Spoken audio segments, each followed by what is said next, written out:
And actually, Mark, this is one to both of us, but it's a good question. I think maybe to start on. Says both Marks feel that do both Marks, excuse me, feel that the CanSlim system of stock selection is no longer relevant in today's market. For example, William O'Neill said, "Are we live with everybody right now?" We are live. We are live. Okay, good. Yeah, because I know I saw that Bob was talking about that question, and just to let everybody know, I'm just sort of going to hang back in the back here for a half hour, for the first half hour. And if you have a specific question for me, you can ask and say it's from Mark, Mark M. But otherwise, I'm going to let Mark and Brandon handle this and just be in the background listening. But I do not think the CanSlim system is not valid, or I think it's as valid as ever. And I know the comment was because we sometimes buy stocks that don't have the earnings. Well, that doesn't mean that buying stocks with earnings is invalid. It just means that, we have situations where, we'll rely on the technicals, and very often those are with biotechs and things like that. So that's the answer to that. Yeah, and obviously my answer would be the same. And yeah, that at least from everything Mark's ever said, everything I've studied, the two are homogenous. Yeah, absolutely. Yeah, we only think difference between us and really O'Neill is that we're more surgical. We're more traders.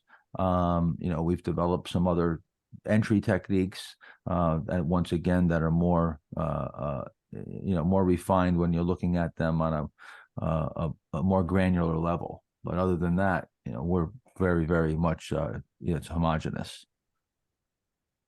Yeah, Kevin is asking, at what size would you consider a spread to be too much? As an example, he says, say 25 cents. And then he sort of has a follow-up question: in an easy dollar environment, will bid prices raise to meet the ask? I'll sort of just in any environment, bid prices will often raise to meet the ask. But I think what you're referring to is in a spreadier name. Yes, often I want to see the bid raised to the ask, or if the ask gets lifted, then the bid moves higher. Or maybe it was where the ask was. As far as 25 cents or that type of thing, that's not how I think about it. I can let Mark comment on this as well, but it depends on the stock. So if it's 25-cent spread and it's a $10 name, well then yes. But if it's $100 name, then no. So you have to gauge. Spreadiness is really something you have to get a little bit of a feel for. But it's pretty obvious when you just look at the bid ask and see, even on a percentage basis, if the stock is bid, a percent wide from bid to ask, then it's spreadier. Let's see here. Michael is asking, on Tuesday when the Russell gapped up 3%, you didn't post any buys. Do you deliberately wait till the stocks are calming down, or did all the focus list stocks gap over their optimal buy point beyond what you're willing to pay? It's the latter.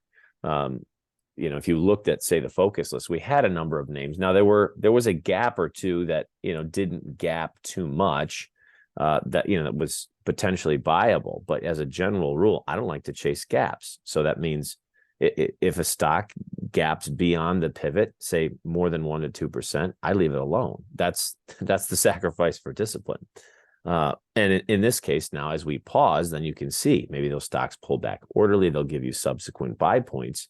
I've just learned, guys, especially when the index is gapping is almost irrelevant. Sometimes names gap, but when we get a really big gap open like we had on Tuesday, often those aren't days where I'm doing a lot of buying. I'm just waiting or riding names I already own. And Mark, there was 4 gaps or 4 gaps on the Nasdaq all the way up that right side, but you might want to show PANW and talk about some of these names that kind of ran up the right side, and now you've got some coming down pretty hard here, and that's still in the process of building that right side, right? Exactly. Right. Well, and I was just going to add too, like, given we've come off the lows in such a violent fashion, and then we got the gap up, the risk there is if you start chasing gaps and they start pulling in normally, are you going to get knocked out then? So it's kind of like you're making the situation worse, if you will, by chasing these gaps, because you're giving into FOMO. So it's like, if you didn't buy anything, well, we have to wait for the next wave. You look at some just coming off the lows, but yeah, to Mark and Brandon's point, comes ripping up the right side. If you start chasing gapping in say the last day or two, then to Mark's point, you're you're going to very possibly, when the right site isn't properly developed, get yourself into situations like this. And so this is where, even based on sort of the note from this morning, we just see, do we now see a proliferation of right sides? And that's often, in those confirming periods where the market comes off the lows, and then you get sort of a digestion where you see a wave of names, or you get to see when the rubber meets the road. And can stocks then, subsequently break out? That's usually when I tend to get most aggressive. So you don't have to be in a hurry. You're not going to miss it in a day or a week if we're really transitioning into an easier period. You had a follow-up question. How do you deal with seeing all your setups gapping? Well, yeah, we covered that. You just got to be patient. John's asking a question for Mark Ritchie. Can you review your profitable trade plus 750? Which MM said was discussed at the Gal event for the benefit of those not able to attend. Sure. Let me.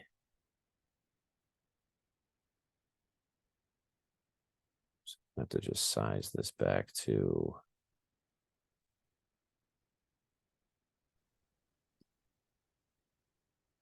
That's not the right period. Here. Maybe Mark, if you go to the weekly, maybe that'd be. Yeah, that's true. easier. Sorry, you guys, just trying to scroll back is a little trickier on MarketSmith, but I'm gonna go to January of 21. That'll get most of it.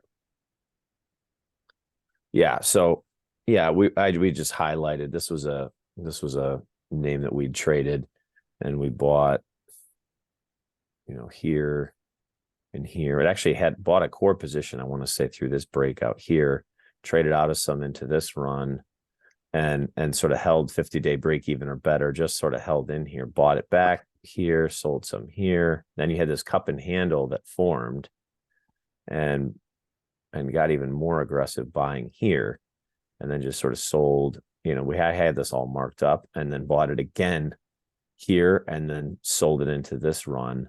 And we did hold a piece until the 50, which you can't see on this particular chart. But it was just an example of trading around a position when things were really working. We had lots of ideas working, and this was a name that just sort of kept, basing and resetting up, and that we handled really well. And it was used partially as an example too of, how I'd started trading just say maybe a few thousand shares and making a few hundred, a few thousand shares, to then making, say, hundreds of thousands of shares and having them, much bigger size on. Roberto's asking about Flex. Can you explain how Flex made the focus list? This back to the current day here. And this was one that, this was one we literally had teed up on Monday here to, to potentially buy. And here's another good example why I don't like chasing the gaps. You chase the gap here, buy this, as it's gapping higher. Now you're pulling, you're putting yourself in stretching, that risk reward relationship in terms of running up your average cost. We had this teed up, I was going to say on Monday, and it didn't trigger, and then it gapped. Now presumably your question is, it's been below the 50. You're right. This is a lower and where you start a position, because if you look left, you're running into some supply here. And this is actually right around here is where I would expect this to stall out and see if it can build a subsequent buy point. It's coming off a little bit today. We're catching some support. So we'll see. Now we need to see, can this form another, sort of cheat in the middle of the base?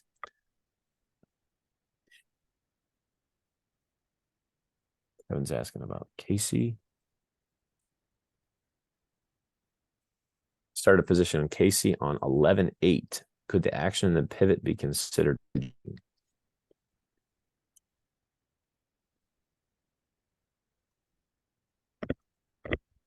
Yeah, no, I would not. You bought this right. I would say your day to potentially buy this, where it is this day here, you could have started positioning as it sort of poked its head out, or then right here, just sort of measuring, across that. This is really tight in here, in terms of 3 digits. This isn't wedging. This is tightening. Volume's drying up here.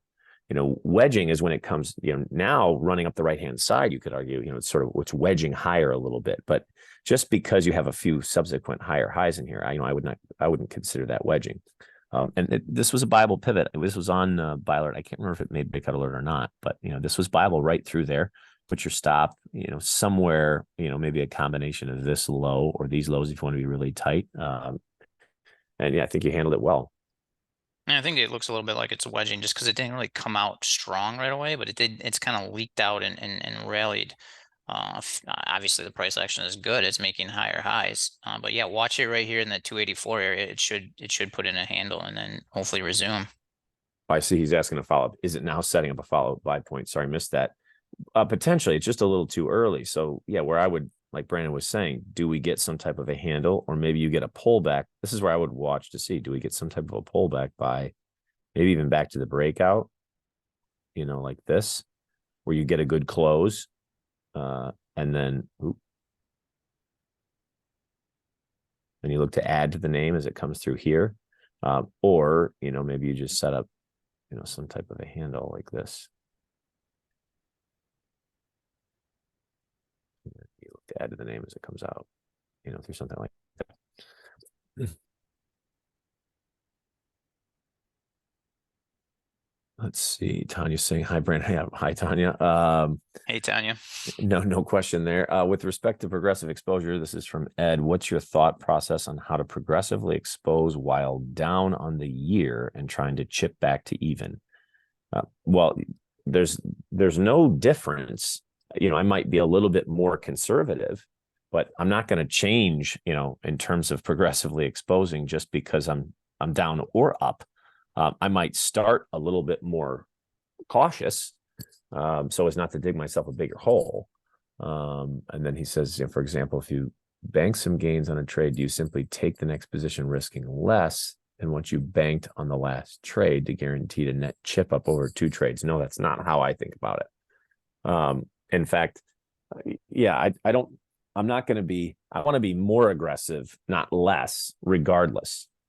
So I'm thinking I'm going to risk what I have open in terms of whether it's open profits or booked profits, assuming, and this is important, a statement, assuming there's more merchandise, guys. So if we're just not getting a lot of setups, that's when I'm more likely to just chip up and stay conservative. I'm trading, and maybe there's a few things, just not seeing any type of proliferation balance working, then I just sort of take the money on. But no, assume more ideas. I'm always looking to lean on those gains to try and increase my exposure without just adding more risk.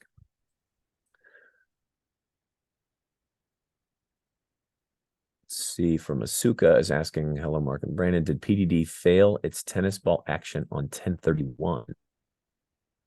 Not 100% sure what it means by failing its tennis ball action, but let's take a look. On 1031,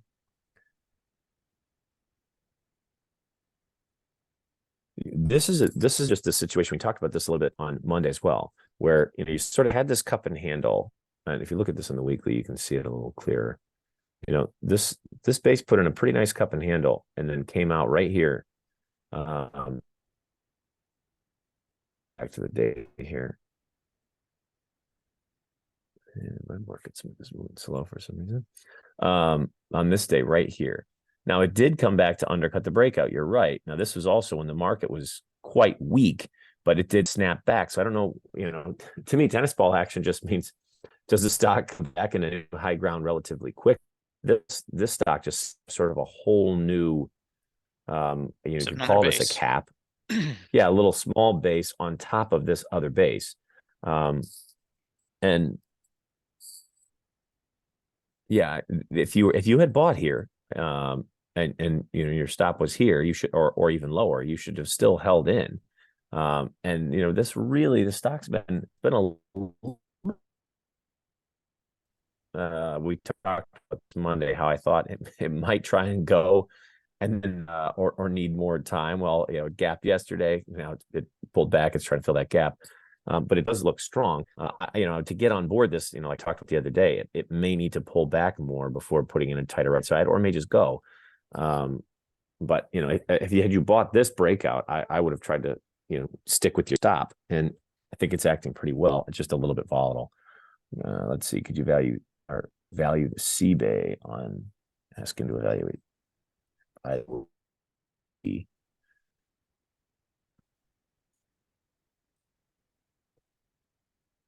11.3 is a good entry. We need to wait for the pivot point to reset to end. I think 11-13.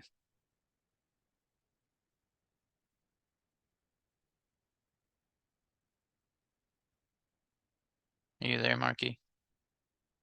Yeah, this is far. This, this is a stock where the volatility is tightening up nicely. Where are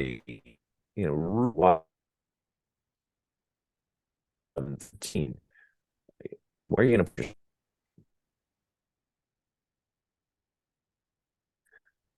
You but I don't look like. Mark, I don't know if everybody else is hearing you like I'm hearing you, but you're breaking up like crazy. I was just gonna text you, Mark, to say, yeah, I think we just lost him, to be honest with you. Yeah, I don't know what's going on. So, Mark, do you mind doing a little screen share here? He's actually in a different room because we were trying to try something different with our audio. Okay. So working, yeah, huh? I think we just lost him. Yeah, somehow he just lost internet. Hold on a second. Yeah, it looks like he's popping back in. Okay, I'll let him pick back up. Marky, you were dropping like crazy.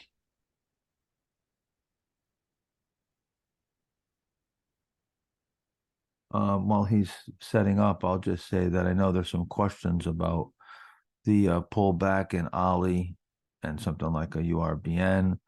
Look, this is precisely why, we don't just jump right in and start buying like crazy just because the indexes move up. Also, a lot of these pivots are a bit sloppy, and they're we're running right up on gaps. So it is a bit normal, especially depending on how tight of an entry you're placing in the first place. When you buy from a pullback buy, like something like an Ollie's, that really doesn't have a very tight right side built. It may be early, it may take time. We'll see how we close though here. It's important to watch the close and see if we get a good close here. That's certainly a much better sign. If we can stay inside of this recent range, we don't want to get below the pullback low and below the 50-day. That would be stepping over a little bit of a boundary. But so far, I wouldn't just run out the door just because the stock's down 1.5% from the purchase price. You guys hear me okay now? I don't know what happened there, but I think I've got it figured out. Can you hear me now? Yeah, yeah, right. Quick hand raise if you guys are hearing me.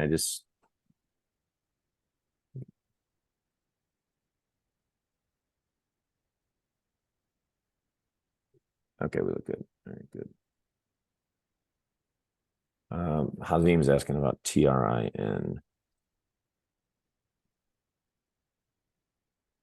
Yeah, I'm heading out. I got to get back to work here, and I'll let you guys continue.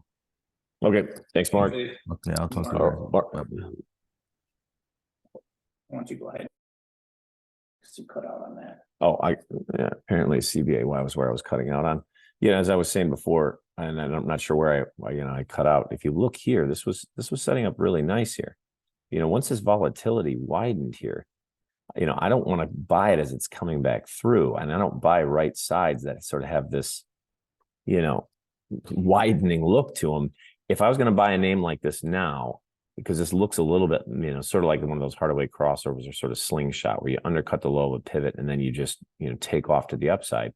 I would try and play a tight little pause or a small little pullback, and then as it turns up from here, you buy it, and assuming that if the stock is that strong, it should just go.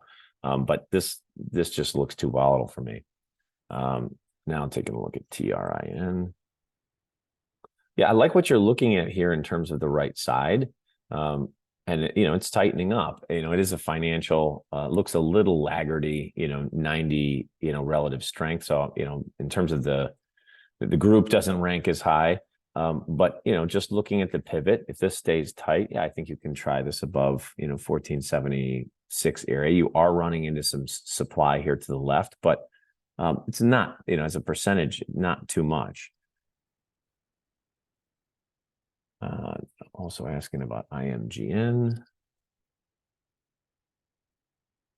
Yeah, this looks, I mean, it's a 99 relative strength because it had this enormous move. When we looked at this over here for potential power play, it poked its head out. I actually traded this over here, and then it failed.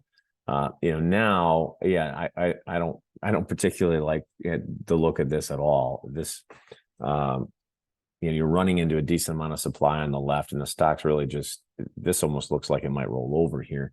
I think there's just better ideas. Let's see. Kelly Singh was unable to attend the gala. One thing. Trying to look for a question.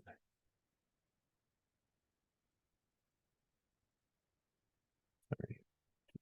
Questions getting cut off.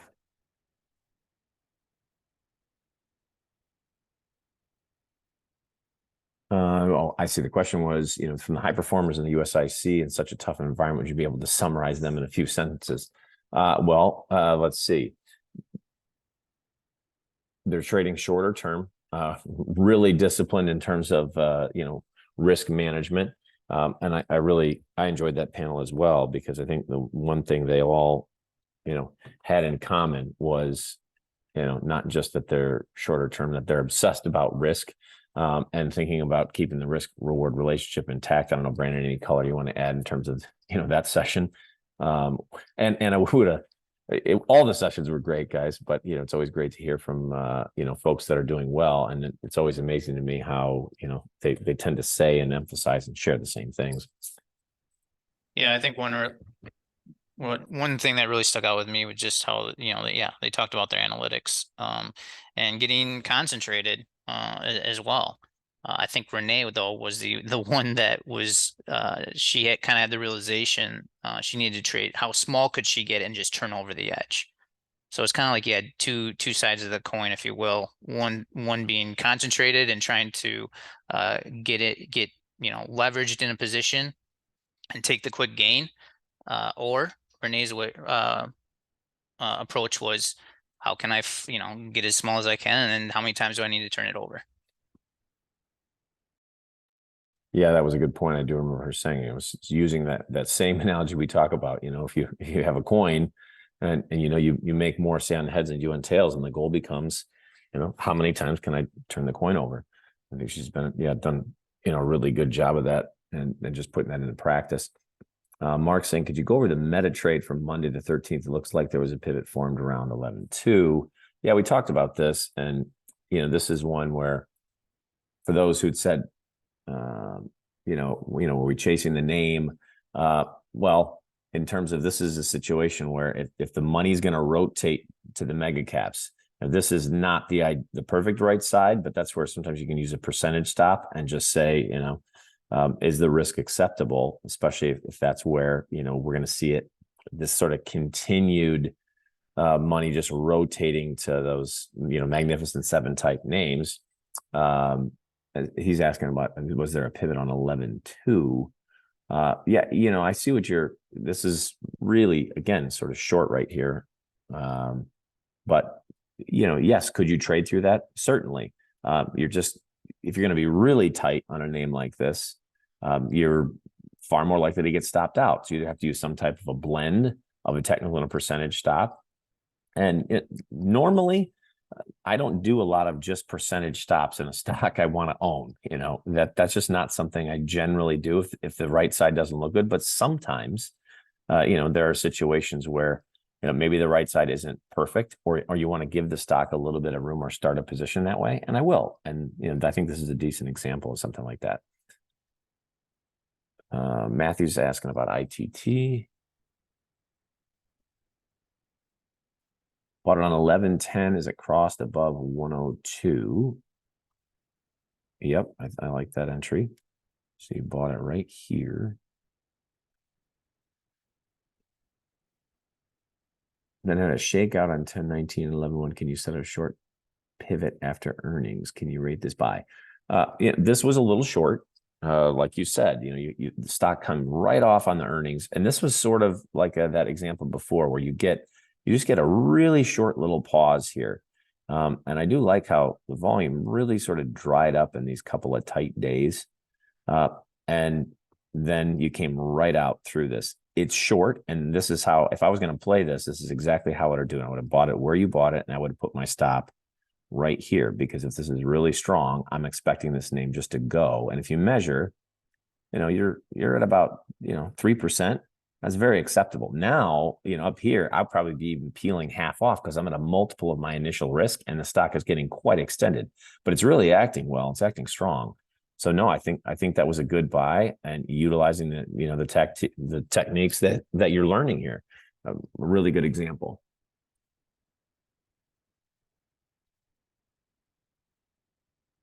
Let's see. Michael's asking, does this period remind you of May of 2020, where Qs was back at highs, but you hadn't really gotten aggressive yet? Not yet. The only ways in which it reminds me of is I'm not just chasing the general market. So I'm never trying to, time the bottoms in the indexes. And for me, in these bigger declines, like we've had, I just tend to sit in cash. Not tend to, I sit in cash, and then I wait. And usually, it takes some time for if the stock market's really strong. In the case of COVID,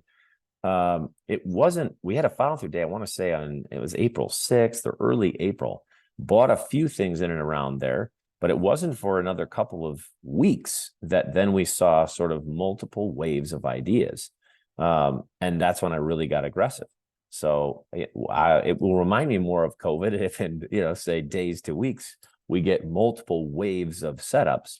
COVID was also coincident also in terms of even when there was a lot of those setups, people were very skeptical, pessimistic, and negative, while all those stocks were setting up and breaking out of basis because of the headlines and the news and that type of thing. Well, I'll just add too, Marky. Not only did we have the setups and the breakouts were working, but then in the pullbacks, as things pulled back, we didn't get stopped on very many names. And that's really what we want to see right now is, yeah, we had some gap outs. We want to see how those hold. Like Mark Minervini was just talking about Ollie's. How are as this market is overbought and the pullback is going to eventually come, do we get knocked out of everything? And does everything just break down again? That's what we should be watching.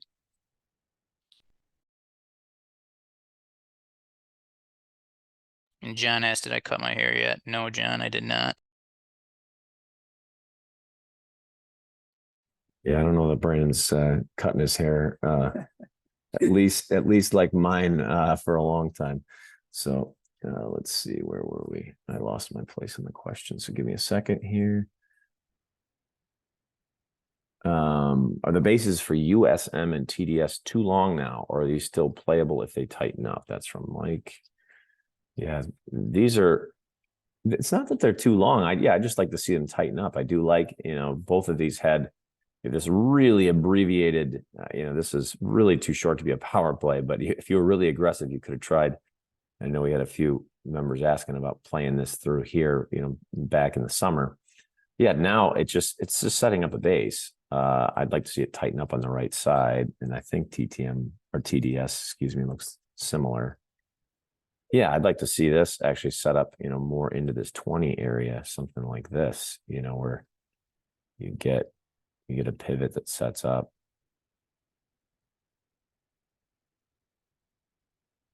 And then maybe you come out like that, where you eliminate a lot of the supply. Again, always looking left. Now we're only contending with a few days of supply. Shark, got your name right. He says, great to meet everyone. It was great to meet you as well. A lot of fun, meeting all you guys. It really was a great event. I know we said that, but that's because it's true. David is asking about CW. Looks like a 3C when MPA recommended it Monday. After that, volatility is tightening to the right of the pivot, like it's going to make a turn soon, tighter than the last T. The cup symmetry is consistent with the pivot coming next week, almost like Monday's timing was a cheat. Question: does it make sense to see the turn above the line for a cup completion? Am I reading too much into this? Yes. Well, I don't know that I'm really even understanding your question, David, but based upon what I'm seeing, I would definitely say you're reading too much into it. So this is just a clear, here's 1T, 2, 3. There's your volatility contraction. You've got about an 8-week base where volatility is contracting, from left to right. This is just sort of textbook. And then if you measure in this last, right-hand side, and this is really quite tight here on this last contraction, you're looking at, sort of 3%. Mid-single digits is tradable. This is low single digits. So just sort of a textbook example. And the cheat, as we define it, is just in sort of that middle third of the base, where the low cheat is in the low third, and the handle would be in the upper. So this is just VCP forming from left to right, and this wasn't really a cheat in any regard because we're just buying the breakout into new high ground. The cheat is when you're buying ahead of sort of the new highs. I don't know, Brandon, we probably have some examples of that from current focus, but again, I wouldn't even get obsessed with the vernacular as much as seeing the tightenings, and how this has a nice symmetry. If volume comes in, which it did right here, we had it, it should move prices higher. Now we see, how does the trade act? Does this pull back orderly? So far, it's acting fine. I think to your point, Marky, too, like even if you waited for it to clear the highs, that was still well within, it's still pretty tight. Even if you wanted to take it down to 203, it's still, 3.5%. So even at a 5% stop, that would take you down after breakout down to below 200. So either way, if you, bought the pivot on, where we bought it, or when it broke above the high on November 8th, or you waited till the high on October 17th, it's still a good buy. Renee's saying, guys, would you mind revisiting the topic you covered Monday and why it's not a good tactic to close a trade at break even? Maybe I misunderstood. It sounded like this is a losing strategy. And she admits that she's done that at times, either to redeploy capital or jockey my portfolio. Well, Renee, let me start by saying, you're a professional and you're thinking about this on a higher level. I was referring to specifically that when you're in a losing position, specifically, maybe you haven't taken your stop. And the reason you haven't taken the stop is because you're waiting for the trade to come back to even. And what I meant by saying is a losing strategy or losing proposition is when you take that attitude where, so you're down, let's say we'll use CW here, as an example. Let's say I bought the name properly on Monday, and now the stock does this, comes down, and my stop is here, goes through my stop. And instead of taking the stop, I go, I'll wait till I get back out at even, and I wait for these prices up here, which is where I got in. That's what I was, referring to. And I think it was an example too, where someone, had said, hey, had I held through a pullback, allowed myself to be put under some pressure, should I then get out at even? And I was saying, I don't generally tend to do that. Now, are there situations? And again, Renee, what you're talking about is even a higher level, redeploying capital and jockeying for position. Sure, I'll take trades off, near break even if they don't come out on time, that type of thing. But it's not because I'm trying to avoid a loss, and I know that's not how you're thinking about it either. And so, I hope that's clear, guys. I wasn't saying you don't ever take a trade off at even. I'm saying you don't hold losses, hoping that they're going to come back to even. George is saying, could you please do one example of scaling in and one of out of a trade based on your previous trades? Well, I showed you the earlier one, but here's a trade I've been, trading around a position in. Took a little bit here, sold some here. This pullback buy right here, we went in this name pretty heavy and sold some, I want to say, into this run and then this run. Now I'm just using the 50-day sort of trail. Actually, this close below the 50-day, we had a good close though. So then I switched over to this low. And then I want to say, Brandon, we bought this again in here and sold some into here, I want to say. Correct. So yeah, just sort of trading around, you know, the position as it's working.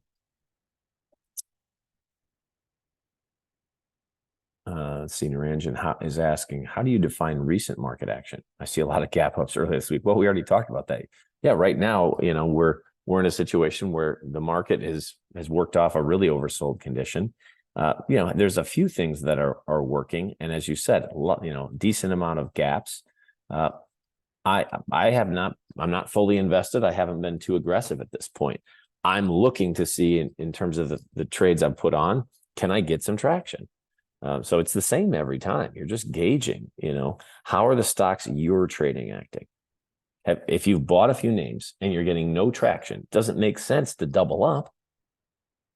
This is where you have to stay in sync, and you might not get in sync for, you know, weeks, maybe even months. Maybe the market's bottomed, but you know, we need to put in a much larger right-hand side to see more stocks setting up. That's fine. You have to be willing to wait rather than, you know, just increasing risk because you want to get involved. You know, that's a recipe for trouble. Let's see. Scott's asking about the stop on Ollie. Yeah, 74.90. You know, this is, you know, just to sort of allow it to shake out the 50 and this low by a little bit. I want to say the weekly low, you know, might have been 50 cents or something higher than that. Yes, yeah, sort of giving it just below 75 and letting it shake out, you know, this week's low. You know, here's a situation too where, you know, it's not, we've got a 2-day pullback. It's a little bit more than I'd like to see, but you know, this hasn't failed yet, and I'd prefer not to see it undercut this low at this point, because then it looks like volatility is kind of widening, but it may just need a little bit more time. I bought this position as well. So, but yeah, I think that stop is just to allow it to undercut and give it a little bit of room here. Eric is asking, when you're fully invested with 4 or 5 names, do you want those names diversified? Well, it depends what you mean by diversified. Presumably you don't mean maybe all the same group. I don't generally think about it that way unless it's 2 names that are really, really highly correlated. You know, I wouldn't have, you know, 4 names in the exact same, you know, maybe group. But you know, normally I'm going to have, I want to own the leaders. So if there's 1 or 2 groups that are really leading, and that's where a lot of the leaders are at, then I might be more concentrated in those areas. But diversification is not really a word we use at all. And if anything, we kind of would jokingly say that's a swear word around here. We want to be concentrated, not diversified.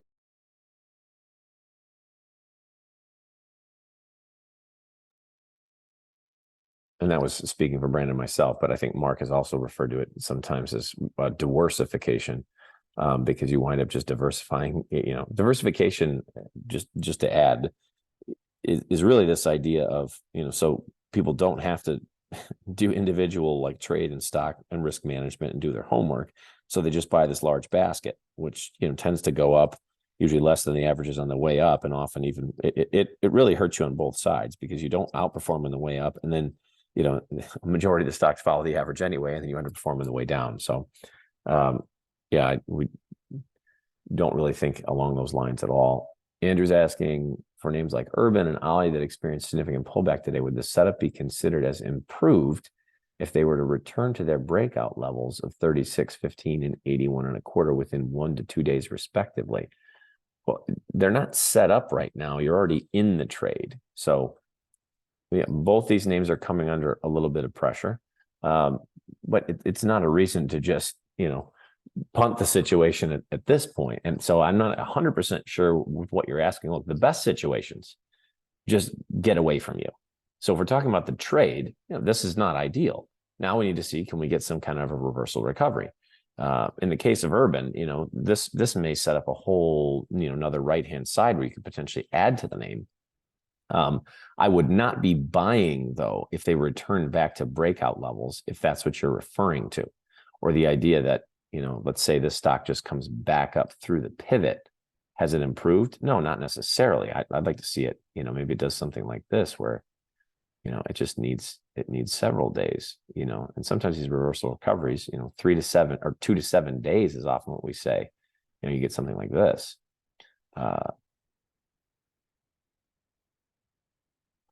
Michael's asking, how did you really develop the ability to make each trading decision independent of each other, such as only making decisions based on the price of the security you're trading? Well, Mike, I don't know. That's an interesting question. It's sort of like asking, well, how do you become disciplined? Well, I want to make good standalone decisions all the time. So every decision has to stand on its own. And this is really where post-trade analysis, where you look back and you should be able to know clearly, why was I buying that there? If you can't answer it clearly, then you were buying it for some other reason.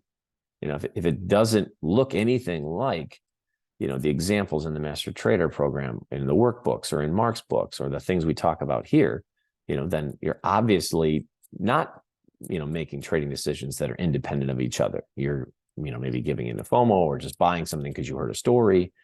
This is just, to me, it's staying in that feedback loop. The more disciplined I've become, the better the results have become.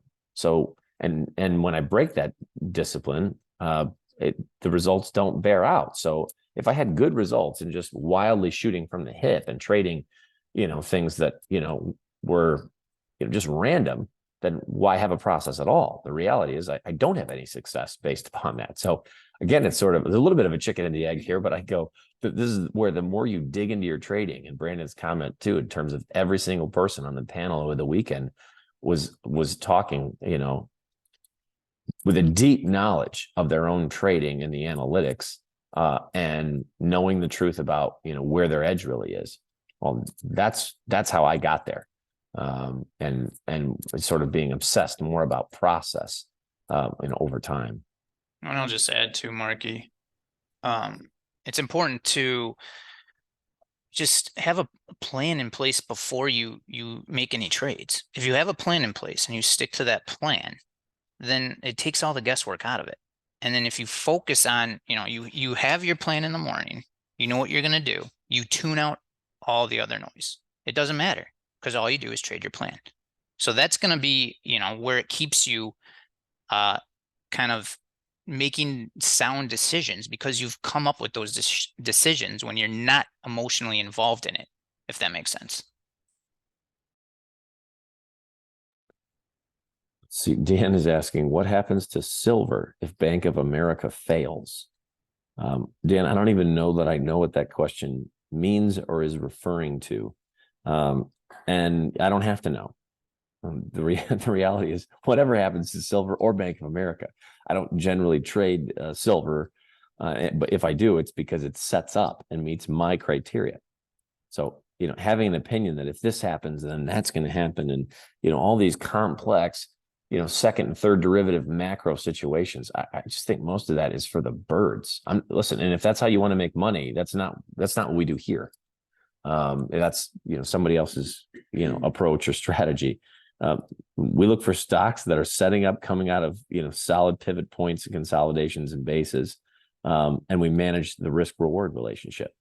I don't know what that has to do with, Bank of America failing, and I can say this: banks will come and go. Businesses will, commodities will come and go in terms of, bull markets and bear markets. And we're still going to be here doing the same thing, because what we're doing is based on timeless principles.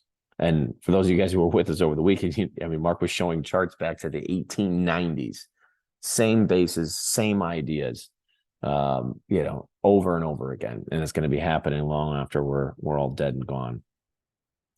Tommy saying he thought that Larry Hite was great last week. And would you mind sharing anything particularly interesting you got from speaking to Larry last week? Anything you learned that you think would be helpful for us to know? Oh man, Tommy, I don't think you can spend too much time, with with people who are really great at anything, but certainly great and passionate about things that you're good and passionate about. It's sort of like I tell my kids, I don't think you can surround yourself with too many wise voices. And because at the end of the day, I think we often become, what we read and who we surround ourselves with. Now, in regards for me personally, I would say the first time I met Larry individually, I obviously followed him for a number of years, read his Market Wizards interview, and Mark has had him. I think he came to one of the Master Trader programs, so he's a treasure. But I would say, his thinking about risk management specifically was great, and he paid Brandon and I a really nice compliment just in terms of some time we'd spent together in the lounge one night, and just sort of saying, hey, do you guys realize this was that you guys are more rare than you think. I can't remember exactly how he put it, Brandon, I don't know, but it was just sort of a compliment. And after sort of just talking about the overall philosophy that we take and we try and teach. So I don't know, you can add to that if you want, Brandon. Yeah, I think what was inspiring to me is here's a guy in his 80s that's still, using risk management in all areas of his life.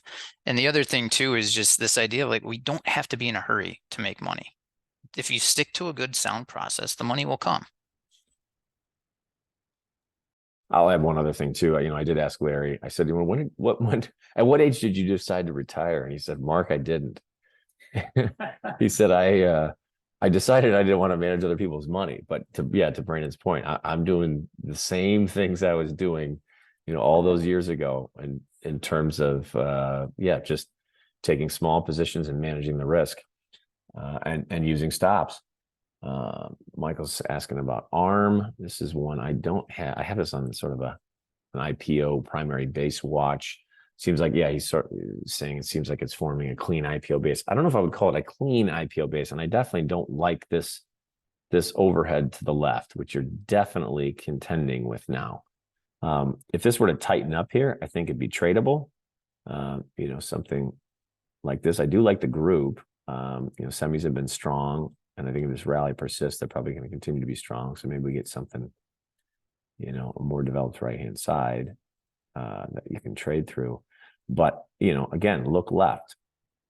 We've got, it's a 32% correction from the high. Yeah, you're off 32% from the high. So I would expect this, to run into some selling, as it runs up that right-hand side. So if it does set up, I would see it more as a tradable situation. Let's see, Urban, we already talked about that.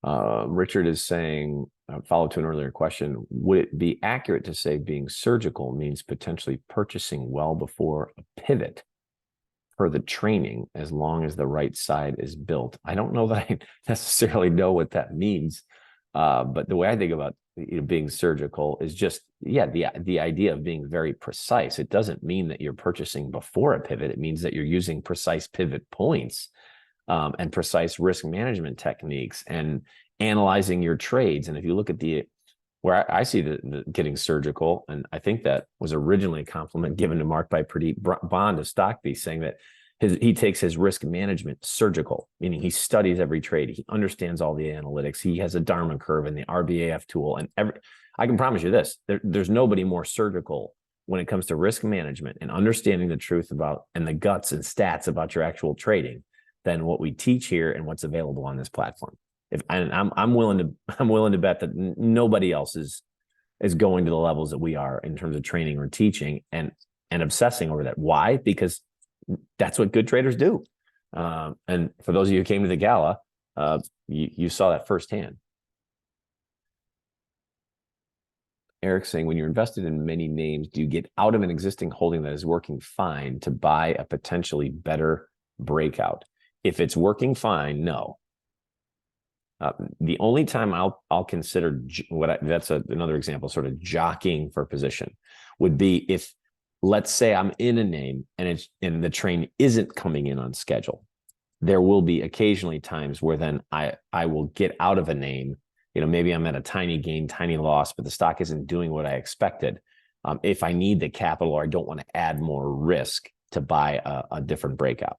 But if a stock is working fine, the best stock to own is or to buy is often the one you already own, in terms of either sticking with what you have or then looking for a subsequent buy point to add. So if you're already in a name and it's working, it's already broken out ahead of whatever it is you potentially want to buy, I would give the name you own the benefit of the doubt.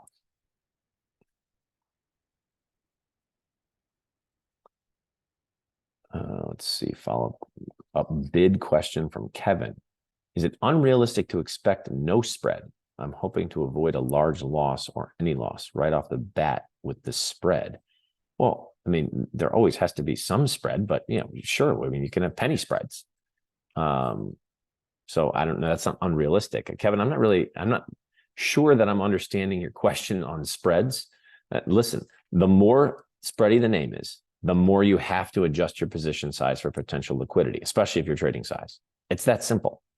And then look at, how much does the stock actually trade and how many shares are you looking to buy? Don't overthink it. And listen, there are stocks that are incredible liquidity where you can move enormous size without moving, the price much. So you just want to be cognizant of the two. I don't know if I'm answering your questions there, but if there's some clarity there, you can go ahead and fill that in. Well, Kevin, I'll just add too, if you're thinking, you want to avoid a loss right off the bat, like there's plenty of times, I mean, probably more times than not, that we do buy a stock and we're down right away until, the buying comes back in and pushes it above. So yeah, I don't know if I understand it exactly right, but if your idea is just to avoid any loss right after you buy it, I don't think that's the right mentality to have. And if you take that mentality, though, here's what's going to happen. You're going to have your win rate is going to be much lower, which means your average gain to average loss, average win to average loss ratio is going to have to be much more skewed to the right. I would just guess your win rate's probably, if you take the attitude that I never want to be at a loss, you're going to take a lot of really, really tiny losses, which means you're going to need some, really large outsized gains to pay for all those. And you have to, unless your timing is really, really good, to Brandon's point, stocks are going to fluctuate.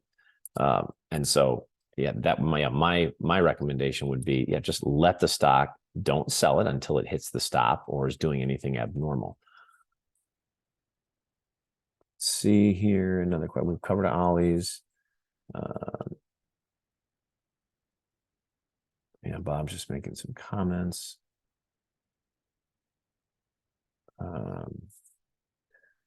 YM is saying Mark seems to have done most of the buying on Monday, but there was no improvement in terms of stocks.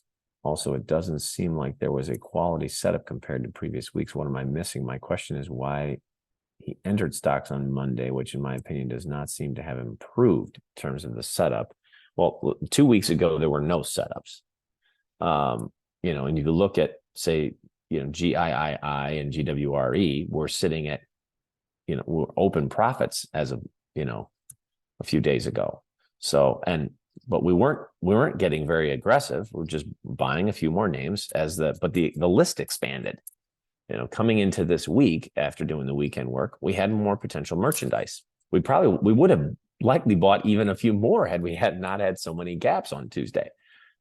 So remember, the platform is here to just point out stocks that meet the criteria. It doesn't mean that you should be buying them all. In fact, you shouldn't be buying them all. You should be buying incrementally and only adding exposure as you are getting traction and as the stocks continue to set up and come through low risk entries. Tariq is asking my thoughts on LMT. Yeah, this doesn't, I was thinking, I don't know that I've seen this name when you gave me the symbol, and this is why. 46 relative strength. Stock definitely looks like a laggard. Below the 200. It's below the 200. It just doesn't meet any of the criteria whatsoever. And the reason I don't see it is because this is not a stock, that it would even show up in our screening work at all.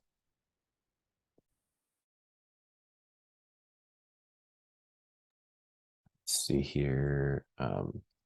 Helipapti is asking about DAC-T. Was it on your radar, especially on 1110? Seemed like a decent buy. This is one that was It's on the weekly, the daily.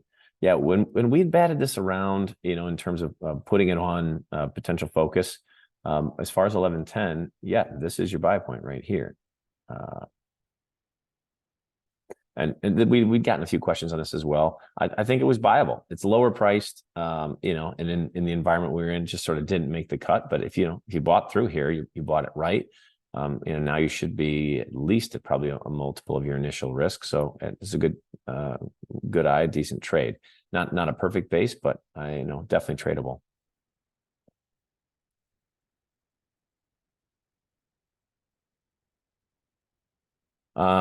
Kelly is asking about the CRLBF trade.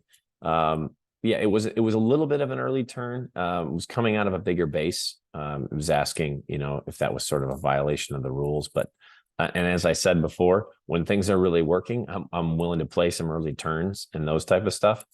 Again, that was just sort of one of those situations of everything was working and we were getting aggressive, and the stock just, it based and put in a consolidation and broke out, and based and put in a consolidation and broke out.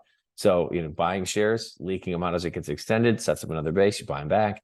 And it was used more as that just sort of textbook example of, how you can continue to try and have your cake and eat it too for a stock that, we wrote it for more than a double, but sort of traded in and out of it multiple times. Yeah, I just want to add too, like that was a good example of us being, really well prepared for that name that then met, the entry point we were looking for. We knew those fundamentals pretty intimately just from all the research we were doing. Illinois had just become legal, and based on how licenses worked, we knew Cresco had a pretty big advantage. So we had a good idea that the next 4 quarters of earnings were going to be pretty hot. And I think Marky told this story too, like going and visiting some of the stores, like in the middle of winter, the lines were just really long. So that, again, we were really, well versed in the fundamentals, and then the fundamentals lined up with, the tight price action.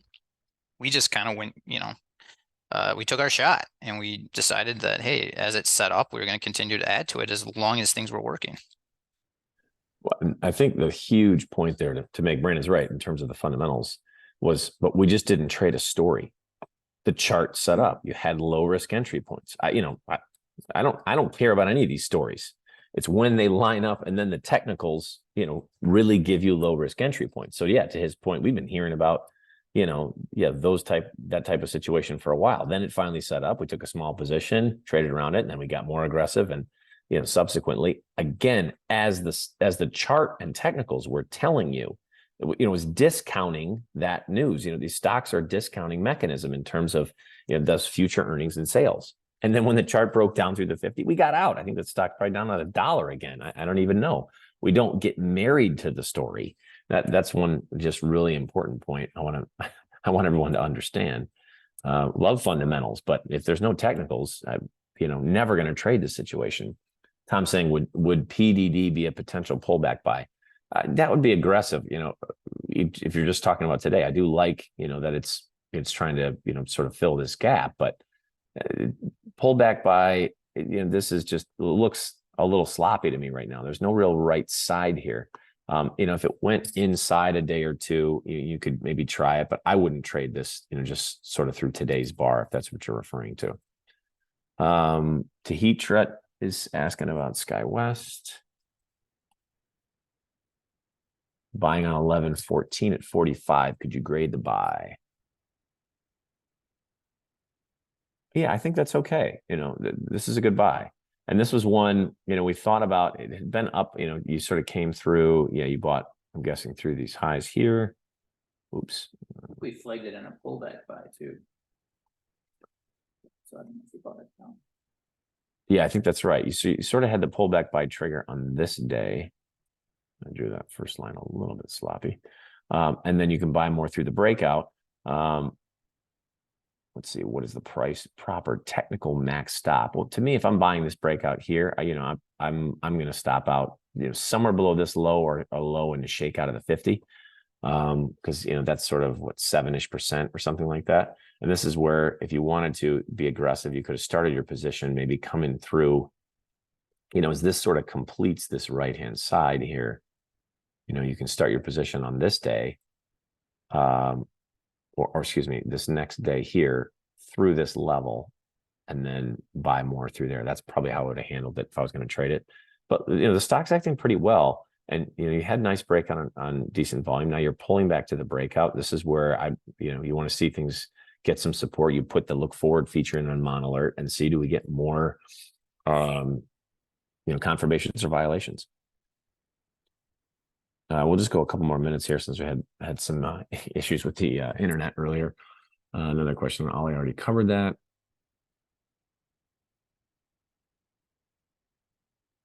Scott is asking, there've been a number of double bottoms that formed over the last 3 months. The double bottom typically is widening on the right side. Therefore, by definition, do you avoid most double bottom bases? You're going to have to give me an example, Scott. So I'm not sure what you're referring to there.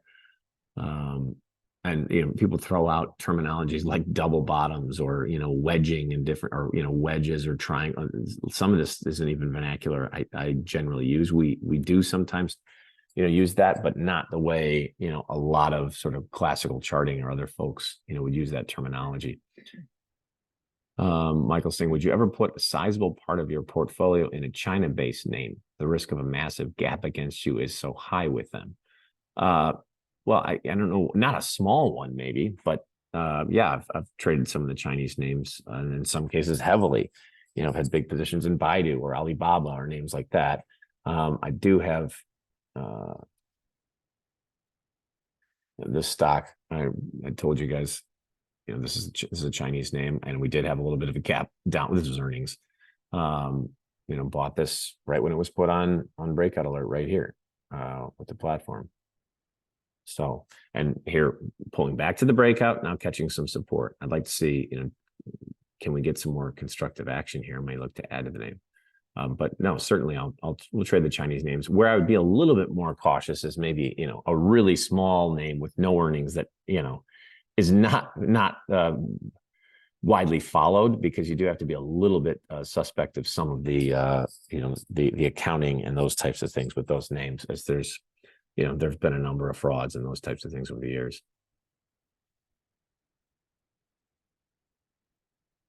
Eric is asking about Crowd. Took a small position today at 205.91, stop at 197, just a bit below the 10-day moving average, 4% risk. Can you evaluate the trade? Well, I like the 4% risk, but I don't like this entry at all, because there's just no pivot here. And even, let's see, you're buying it. I mean, you weren't even buying it as, sort of trying to catch it off the lows of the day. So I'm not, and 197, maybe you're trying sort of a shakeout of today's low, but 197 is roughly, let's say, right in this area. Let me ask you a question. Wherever, for whatever reason you were buying this today, would it be normal for this stock to pull back to this level? The answer is yes. So why would I want to buy a name and then put a stock where normal action is going to knock me out every time? The place to try and be buying this name was either, sort of through this pivot here, and, trying to place your stop down here where you can see as it breaks out, then if the stock comes down, that volatility is widening and the technicals are souring as you're getting stopped out. Or you could have tried it pulled right back to this level here. You could have tried to catch it, sort of coming. This wasn't really a low, to be really creative down here, sort of, try and catch it on some type of a low cheat coming back up through. But right here, there's just nothing. So yeah, I would not grade this. I would grade this as a poor buy.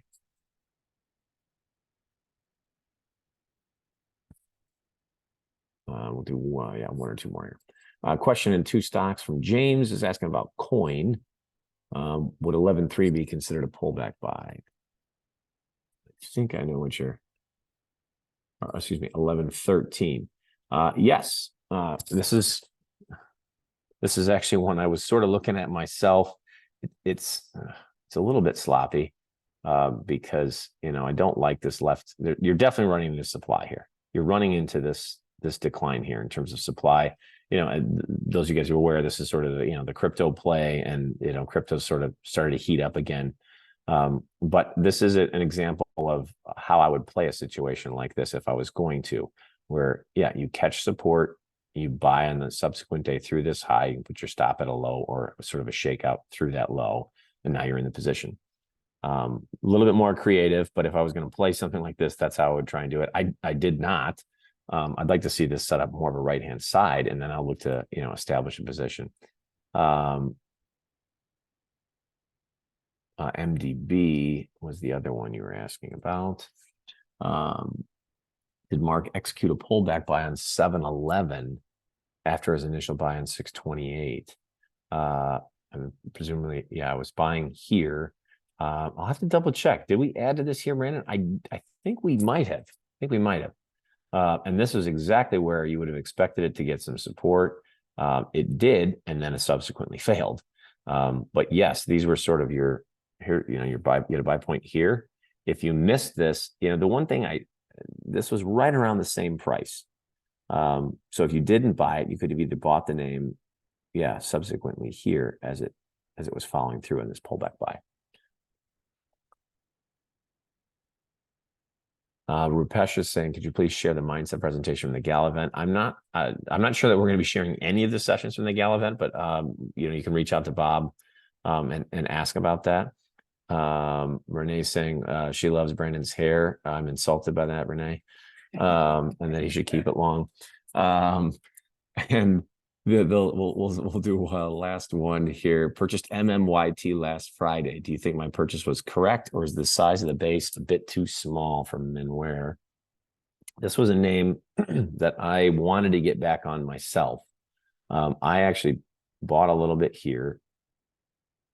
This was a little short at the time, if you remember. I think we might have talked about it. This was definitely short, but it was really strong. And you could tell, you know, here's the general market. If you follow this, you know, you get the general market going to new lows, and this stock, you know, is just tightening up and trying to go here. It was just kind of telling me it might be a key leader. Obviously it failed, and then it reset. So you bought, yeah, I think maybe right here as we were coming. You didn't give the price, but I'm saying, you know, if you bought through here, yeah, it was creative. But I think that's not a bad buy. I'm just measuring real quick. Yeah, it's still, the risk is pretty tight, high relative strength. Now, you know, for someone like myself, I'd like to see this put in. Really, I'd like to see a number of charts do this, where maybe the market continues to pull back, or we go sideways and we drift, and then do we get either, you know, sort of pullback buys to these breakouts that, you know, where you get a good close and you can look to get on that way, or, you know, just some type of tighter right side to develop, where you can get involved in the name. Right now, the stock just looks, you know, it looks strong. And if it is strong, I would expect it, you know, to base higher and then move out, maybe something like that.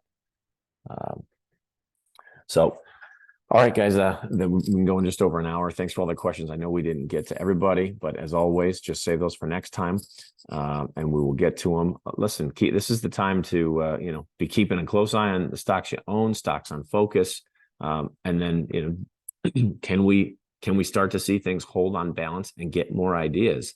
And you just incrementally bend with the market, add more exposure as you're getting more traction. So.